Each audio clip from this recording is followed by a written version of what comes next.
Dragi naš Luka, kako da sada kada te nema skupimo snagu i ostvarimo ono što smo skupa željeli, o čemu smo skupa maštali iz dana u dan.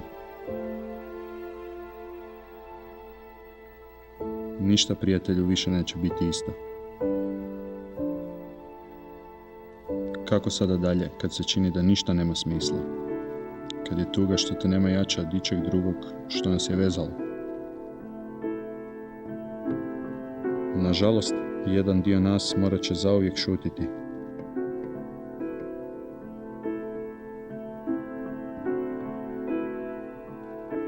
Nije, prijatelju, s Bogom, već samo doviđenja.